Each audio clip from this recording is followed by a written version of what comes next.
Hello everyone, welcome back to my new video. আশা করছি তোমরা সবাই খুব ভালো আছো, আমিও খুব ভালো আছি। আজকে আমি তোমাদের সঙ্গে যে ভিডিওটা শেয়ার করছি সেটা হচ্ছে 2nd জুলাই 2026, মানে থার্সডের ভিডিও। হ্যাঁ, অনেকটা পুরনো ওই ভিডিওটা, আর আমি এডিট করে আর পোস্ট করার সময় পাচ্ছিলাম না। অবশেষে পেয়েছি সময় একটু, তাই বসে পড়েছি এখন এডিট করতে। ভিডিওর ফার্স্ট ক্লিপটা দেখে তোমরা তো বুঝতেই পেরেছো আজকে আমাদের ভিডিও কন্টেন্টটা কী বিষয়ে আছে। আর তোমরা যারা আমার ভিডিও রেগুলার দেখো তারা তো জানে যে 2nd জুলাই হচ্ছে আমার বেস্ট ফ্রেন্ড দিব্যেন্দুর জন্মদিন।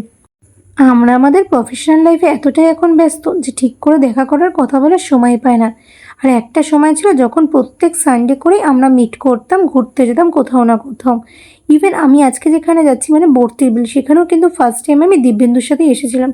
তখন এসেছিলাম আমি আমার স্কুটি নিয়ে, কিন্তু এইবার যাচ্ছি আমি দিব্যেন্দুর বাইকে করে।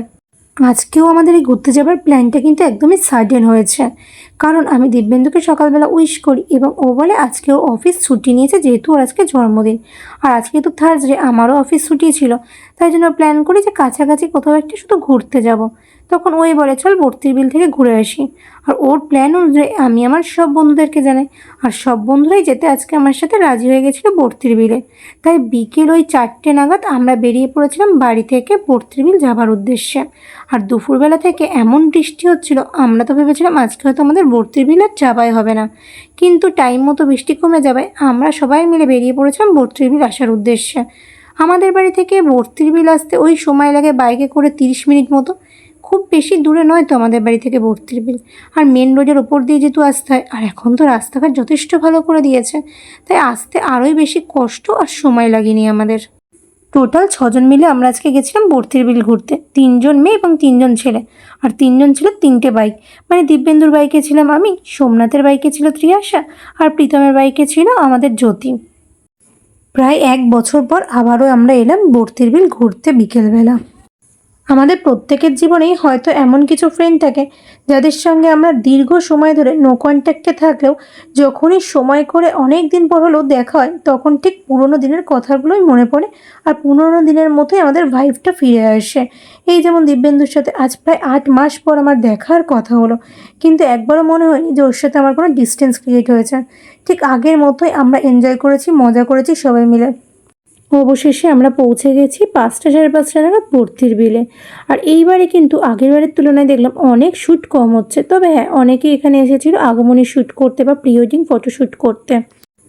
আমরা যখন বর্তির বিলে পৌঁছাই সেখানে অনেক মাঝি কাকু দাঁড়িয়ে ছিল যারা আমাদেরকে বলছিল নৌকো চড়বো কিনা, কিন্তু আমরা ওই সামনের দিক থেকে নৌকো চড়িনি, একদম বর্তির বিলের খালের শেষ প্রান্তে চলে এসেছিলাম। তবে সেখান থেকে এসে একজন মাঝি কাকুর সঙ্গে দরাদরি করে আমরা নৌকো চড়ার জন্য রাজি হই। উনি তো বলছিলেন মাথা পিছু 100 টাকা করে দিতে হবে, পুরো নৌকো করে ঘুরে দেখাবে সবটা। কিন্তু আমরা বলি যে না, 100 টাকা করে আমরা যাব না, আমরা 50 টাকা করে দেবো মাথা পিছু। যেহেতু 6জন ছিলাম, 300 টাকা দিয়েছিলাম আমরা সবাই মিলে ঘোরার জন্য নৌকো করে পুরো বর্তির বিলের খালটাতে। আর যেহেতু বর্ষাকাল আর আমরা যাবার কিছুক্ষণ আগেই বৃষ্টি হয়েছে, আর এই জায়গাটা যেহেতু চাষবাসের ক্ষেত, তাই জন্য প্রচুর কাদা কাদা হয়ে গেছিলো, আমার জুতোর মধ্যে ভর্তি কাদা লেগেছিলো। তাই নৌকোর ওঠার সঙ্গে সঙ্গে আমি আমার জুতোটা খুলে নৌকোর এক সাইডে রেখে দিয়েছিলাম, যাতে পুরো নৌকোটার মধ্যে কাদা না লাগে। আজ থেকে 1 বছর আগে মানে প্রথমবার যখন আমি বর্তির বিল এসেছিলাম তখন কিন্তু পরিবেশটা অনেকটাই অন্যরকম ছিল, মানে রাস্তাঘাট ছিল অনেকটাই খারাপ, আসতে আমাদের খুব সমস্যা হয়েছিল। কিন্তু এই বছর দেখলাম রাস্তাঘাটটা অনেকটা উন্নত হয়েছে, তাই বাইক নিয়ে এত দূর আসতে একটুও কষ্ট হয়নি আর অনেকটাই কম টাইম লেগেছে। আরও একটা নতুন জিনিস দেখলাম এবারে বর্তির বিল গিয়ে, একটা ওয়াচ টাওয়ার হয়েছে। যদিও ওয়াচ টাওয়ারটা আগের বছর ছিল না, আর এই বছরেও গিয়ে আমরা ওয়াচ টাওয়ারের মাথায় উঠতে পারিনি, কারণ ওয়াচ টাওয়ারটা বন্ধ ছিল। যদি ওয়াচ টাওয়ারের ওপরে উঠতে পারতাম হয়তো বর্তির বিলটাকে আরও ভালোভাবে দেখতে পারতাম। আমি যতটা শুনলাম বর্তির বিলে কিন্তু সন্ধ্যে 7টার পর আর থাকা যায় না, তাই তোমরা যদি বর্তির বিল যেতে চাও অবশ্যই দুপুর দুপুর বা বিকেলের দিকে যেও এবং সন্ধে হতেই কিন্তু ফিরে এসো। আর অবশ্যই যদি তোমরা নৌকোয় উঠতে চাও, একজন নৌকো কাকুর কথা শুনে নৌকোয় উঠবে না, আরও 10জন কাকুর সাথে বার্গেনিং করে উঠবে, তাহলে হয়তো তোমাদেরও একটু দামটা কম পড়তে পারে নৌকোর। বেশ কিছু বছর আগেও কিন্তু বর্তির বিল জায়গাটা এতটা ফেমাস ছিল না, হঠাৎ করেই সোশ্যাল মিডিয়ার জন্য বর্তির বিল জায়গাটা ফেমাস হয়ে গেছে। তাই তোমরাও যদি চাও তোমাদের প্রিয়জন বা পরিবারের সবাইকে নিয়ে বিকেলের টাইমে এই বর্তির বিলে আসবে ঘুরতে, বা তোমরা যদি চাও ফটোশ্যুট করার জন্য এই বর্তির বিলে আসবে, তাহলে চেষ্টা করো উইকডেসে আসার, কারণ আমরা যেহেতু থার্সডে গেছিলাম ভিড়টা অনেকটাই কম পেয়েছিলাম। কিন্তু তোমরা যদি উইকেন্ডসে আসো, মানে সানডে, স্যাটারডে বা যে কোনো ন্যাশনাল হলিডেতে যেদিন সবার অফিস ছুটি থাকে, সেই দিনগুলো কিন্তু বর্তির বিলে যথেষ্ট বেশি পরিমাণে ভিড় হয়। এই যেমন আমরা ঠিক আগের বছর যখন এসেছিলাম, সেটা কিন্তু ছিল সানডে, আর সানডেতে এত ভিড় হয়েছিল আর রাস্তা এত খারাপ ছিল যে আমাদের বাইক নিয়ে আসতে ভীষণ সমস্যা হচ্ছিল, আর ঠিকঠাক করে ঘুরেও তোমরা দেখতে পারবে না। তাই চেষ্টা করো যদি পসিবল হয় অবশ্যই উইকডেসে এসে ঘুরে যাবার একবার বর্তির বিলে। আর তোমরা যদি চাও লোকেশনটা কোথায়, অবশ্যই আমাকে কমেন্ট করো, আমি কমেন্টে প্রপার অ্যাড্রেস তোমাদেরকে দিয়ে দেবো। তোমরা যারা আমার ভিডিও কম বেশি অনেক দিন ধরে দেখছো তারা তো জানোই প্রত্যেক বছরই আমি দিব্যেন্দুকে ছোট বড় কিছু একটা উপহার দেওয়ার চেষ্টা করি। কিন্তু এই বছর যেহেতু আমি আগে থেকে জানতাম না যে দিব্যেন্দুর সাথে আমার দেখা আদৌ হবে কিনা ওর জন্মদিনের দিন, বা আমরা ওর জন্মদিন সেলিব্রেট করতে পারবো কিনা, সেজন্য ওর জন্য এবছর আমি আর কোনো গিফটই কিনিনি। যেহেতু একদমই আচানক প্ল্যান হয়েছে ওর সাথে দেখা করার, এমনকি কেকটাও আমাদের আগে থেকে প্ল্যান করা ছিল না। কিন্তু যখন বর্তির বিল আসছিলাম তখন আমি সোমনাথ আর ত্রিয়াশাকে বলেছিলাম রাস্তায় কোনো কেকের দোকান দেখলে অবশ্যই যেন একটা কেক কিনে নিয়ে আসে, আমি দিব্যেন্দুকে সেটা দিয়ে সারপ্রাইজ দেবো। আমি আর দিব্যেন্দু সেজন্য বাইক নিয়ে আগে আগে বর্তির বিল পৌঁছে গেছিলাম, আর সোমনাথ আর ত্রিয়াশা আর এদিকে প্রীতম আর জ্যোতি ওরা গেছিলো কেকের দোকানে কেক কিনতে। দিব্যেন্দু কিন্তু ভুনাক্ষরেও জানতে পারিনি যে ওর জন্য আমরা আগের বছর যখন আমরা বর্তির বিল গিয়ে নৌকো চলেছিলাম শুধু কিন্তু শাপলা ক্ষেতই দেখেছিলাম, কিন্তু এই বছর বর্তির বিলে গিয়ে নতুন আরেকটা জিনিস দেখলাম, মানে পদ্ম ক্ষেত। যদিও পদ্ম ফুল খুব বেশি ছিল না, বাট অনেকটা জায়গা জুড়েই পদ্ম চাষ হয়েছিল, যেখানে পদ্ম পাতা আর বেশ কিছু পদ্ম ফুলও ছিল। তোমরা চাইলে কিন্তু শাপলার মতো পদ্ম ফুলও ছিঁড়ে নিয়ে আসতে পারবে বর্তির বিল থেকে নৌকোয় বসে। তাই তোমরা কারা কারা যাচ্ছ নেক্সট ঘুরতে বর্তির বিলে অবশ্যই আমাকে কমেন্ট করে কিন্তু জানিও। আর এই সময়টাই কিন্তু বর্তির বিল যাওয়ার একদম পারফেক্ট টাইমিং, তাই অবশ্যই আর লেট না করে সবাই একবার হলেও বর্তির বিল থেকে ঘুরে এসো কোনো একটা বিকেলের দিকে। এটা কখন ছিল রে? আমি একটা গান চালিয়ে দিই। অবশ্যই গানটা চলবে। হ্যাঁ অবশ্যই চলবে। আমাকে দেখা যাচ্ছে না, আমাকে কেউ নিয়ে ভিডিওতে জুতো এখানে। দাও হেলমেটটা দিয়ে দাও না, দিয়ে দাও, দিয়ে দাও। এই এখানে রাখার জায়গা নেই, হেলমেট কোলে নিয়ে বসো। এ ভাই করিস না। এটা কি রে? ভেতরে নাম লেখা ছিল। এই হেলমেটটা কোথায় রাখবো? হেলমেটের দোকানে এটা লাগিয়ে ওর দিয়েছে। কাজ। নিয়ে চলে আসছিস। বাহ, ওই যে পদ্ম ক্ষেত, ওই যে এই জায়গাটা একটা কাকা এই জায়গাটা হোল্ড করো। এই জায়গাটা হোল্ড করে দিই নাকি? কেন ওই পদ্ম ক্ষেত অব্দি যাওয়া ওই যাবে যে তো? পদ্ম ওই যে ক্ষেত, ওই পদ্ম যে। এটা পদ্ম ক্ষেত। বলছি এখানটা কি হোল্ড করবো? কোল্ড ড্রিঙ্কস রয়েছে, কেউ নাও। আরে আছে, রাখো রাখো। ওটা এ রে আমার সোমনাথকে এত ভালো লাগে। এ বলছি এখানে কি হোল্ড করবে নাকি আইতো আগে নিয়ে? ওই তো পদ্ম ভাই কি কেক নিয়ে এসেছিস? যা যাবে না? না, হ্যাঁ যাবে, আমরা এখানে দাঁড়াতে পারবো না। এই পদ্ম খেতে যাবে নাকি? হ্যাঁ কেন যাবে না? তাহলে পদ্ম খেতে গিয়ে দাঁড়াবো। এই ভিডিও কর সবাই। বাবা উপরে তো লিখে ভালো লাগবে না। আর লিখতে হবে না। আমি লিখে দিচ্ছি, আমি তো ভালো জানি।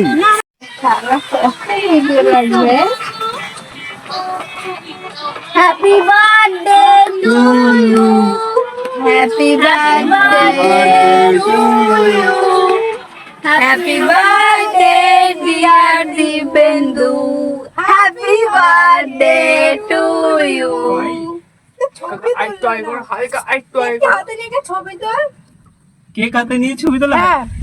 এই এত ক্যামেরাম্যান একটু বেশি হয়ে গেছে। আমাকে একটা ক্যামেরা তো দেখা যাচ্ছে না বাবা। আচ্ছা এদিকে এই সোমনাথ দা একটু নামাও হালকা ক্যামেরাটা দেখি একটা ছবি ছবি ছবি। আমি তাকে এদিকে তাকা। করছি। দাদা ভিডিও অন আছে? আরে আছে, জ্যোতি এক্সপার্ট। জ্যোতি এক্সপার্ট। শক্ত তো। Thank you thank you. কাকা একটু আগে চলো, সেই ওই কই গেল একটা এই ফুটে যে। রয়েছে। হ্যালো গাইস, আজকে আমরা এসেছি দিব্যেন্দুর জন্মদিন সেলিব্রেট করতে বর্তির বিলে। আর এখন আমরা আছি কোথায়? পদ্ম খেতে। আর এই চারিদিকে দেখো শুধু পদ্ম পাতা, পদ্ম ফুল খুব একটা নেই কিন্তু পদ্ম পাতা আছে। পিছনে বসে বসে খেয়ে যাচ্ছে। বক্স আসা উচিত ছিল আমাদের, কিন্তু বক্স আমরা ভুলে গেছি। Thank you. বল বল ভালো করে থ্যাংক ইউ বল। কোনো না। হ্যালো গাইস, এখন ফেরার টাইম, আমরা এখন ফিরছি। হাতে এক হাতে হেলমেট, এই হাতেও হেলমেট, আর এই হাতে কত ফুল। ইয়ো বাড়ি চলো।